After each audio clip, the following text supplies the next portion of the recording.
আপুনি কওক তেওঁৰ ল'ৰা হিমন্ত বিশ্ব শৰ্মা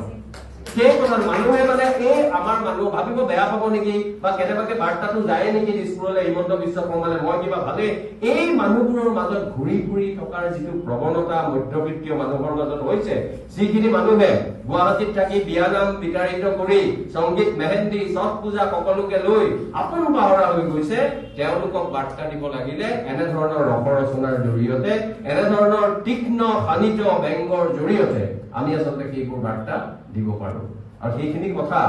কবলৈ দিবলৈ মনত এটা সৎসাহস লাগে আৰু যদি আপোনাৰ স্বভাৱ চৰিত্ৰ এনেকুৱা হয় যে দিনত এটা কথা কৈ ৰাতি আপুনি ভূতৰ দৰে থকা এচাম মানুহক টেলিফোনেৰে সৈতে ফোন কৰি সুবিধা নলয় তেতিয়াহ'লে বহু কথা ভাৰতীয় সংবিধানে দিয়া বাক স্বাধীনতাৰ অপব্যৱহাৰ নকৰাকৈ কৰিব পাৰি মহানুস্বাদ উপবিষ্ট মোৰ অতিকৈ শ্ৰদ্ধাৰ বিশিষ্ট ব্যক্তিসকলৰ লগতে সন্মুখৰ আসন অলংকৃত কৰা উপস্থিত সাহিত্যপ্ৰেমী ৰাইজ আৰু অতিজন সকলোকে সেৱা যাচিছোঁ খুব ভাল লাগিছে এনেকুৱা এটা অনুষ্ঠানত উপস্থিত থাকিবলৈ পাই আৰু মই মোৰ বৰা ডাঙৰীয়াই জানে যে এনেকুৱা সভালৈ আহিলে মই ৰাতিপুৱাই বাতৰি কাকতখনত মোৰ ৰাশিফলটো চাওঁ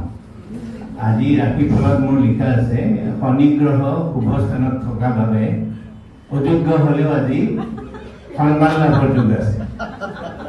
গতিকে এইটো মই আচলতে এনেকুৱা যোগ্য নহয় এনেকে মোৰ বৰা ডাঙৰীয়াই মোৰ কথা বহুত ক'লে কিন্তু তেখেতৰ দৰে বক্তা হ'বলৈ মই মানে মনে প্ৰাণে কামনা কৰি থাকোঁ আৰু সাধাৰণতে তেওঁ যাতে মোৰ মিটিঙত নাথাকে এনেকুৱা ভাৱটো মনলৈ আহি থাকে কিন্তু আজি আহিয়েই দেখি মানে মই চক খাই গ'লো যে আগৰ মিটিংখনত আছিল নেকি বুলি সুধিলোঁ মই তেওঁ ক'লে নহয় এইখনত আছে গতিকে মই লগে লগে ঠিক কৰিলোঁ যে মোৰ দেউতাই কৈছিল তাৰমানে য'ত বিজ্ঞজনে ধুনীয়া ধুনীয়া কথা কয় গহীন কথা ক'ব পাৰে তাতে মানে তই কথা ক'ব নাযাবি তই যিহেতু অলপ আবৃত্তি চাবৃত্তি কৰিব পাৰ গান গাব পাৰ এটা দুটা গান গাই সময়খিনি পাৰ কৰি দিবি গতিকে মই গানৰ যোগাৰ পাতি লৈয়ে আহোঁ লগত সদায় মানে ক'ত কি হয় নাজানোতো গতিকে আজিও মই সেইকাৰণে গান এটা গাই পেলাই অলপ 5 মিনিট সময় নিম বুলি তাৰমানে মোক হোমেন বৰগোহাঁই ছাৰে কৈছিল যে 18 মিনিটতকৈ বেছি কথা মানে ক'ব নালাগে মানুহৰ এইটো মানে আঁতৰি যায় যিটো মনত দুখ অনুভৱটো বৰ ভাল আচলতে অশোক কুমাৰ নাথে নিৰন্তৰভাৱে এটা চৰ্চা যিটো সাধাৰণতে বিদেশৰ মানুহে কৰে কিন্তু ভাৰতৰ মানুহে নকৰে সকলোবোৰ কথাত জঁপিয়াই ফুৰে কিন্তু অশোক কুমাৰ নাথে এই যিটো ব্যংগ বা ৰসৰচনাৰ লগত তেওঁ লাগি থাকি মানুহক তেওঁ চিন্তাৰ খোৰাক দিছে মানুহক তেওঁ আনন্দ দিছে আৰু লগতে এইখন তেওঁ ষষ্ঠ গ্ৰন্থ যিখন গ্ৰন্থ ব্যংগাত্মক লেখনিৰে সৈতে শানিত ব্যংগ আৰু ৰসৰচনাৰে সৈতে তেওঁ মানুহক আকৃষ্ট কৰিবলৈ বা আমোদ দিবলৈ সক্ষম হৈছে আৰু মই ভাবোঁ সেইবাবে তেওঁ অকল আমাৰ বাবেই নহয় সমগ্ৰ অসমৰ মানুহৰ বাবে তেওঁ অভিনন্দন আৰু কৃতজ্ঞতাৰ পাত্ৰ হোৱা উচিত আৰু মোৰ নিজে ব্যক্তিগতভাৱে অনুষ্ঠানটোত থাকি কিতাপ উন্মোচন বহু প্ৰায় দৈনিক নহ'লেও সপ্তাহত 3-4 বাৰ থাকিব লগা হয় কিন্তু আজিৰ অনুষ্ঠানটো কিছু হ'লেও ব্যতিক্ৰমী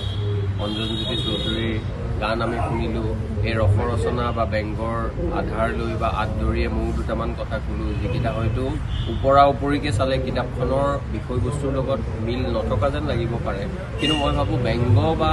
যিকোনো ৰসৰচনাৰ আচল যিটো উদ্দেশ্য সেইটো হ'ল সমাজখনৰ কিবা এটা সংস্কাৰ মানে মানুহক আনন্দ দিয়াৰ লগতে যিটোৰ কাৰণে অশোক কুমাৰ নাথে তেওঁৰ চেষ্টা চলাই আহিছে কিন্তু মোৰ মনত থকা অসমীয়া সমাজত বৰ্তমান সময়ত আহি পৰা কেইটামান কেৰণ আৰু বিসংগতিৰ কথা ক'লোঁ মোৰ বিশ্বাস আমি এনেকৈয়ে যিমান নিৰুৎসাহজনক পৰিস্থিতি নহ'লেও এই ধৰণে আগবাঢ়ি যাব লাগিব ক'ৰবাত হয়তো আমি তেতিয়া এটা সুন্দৰ দিন দেখিবলৈ পাম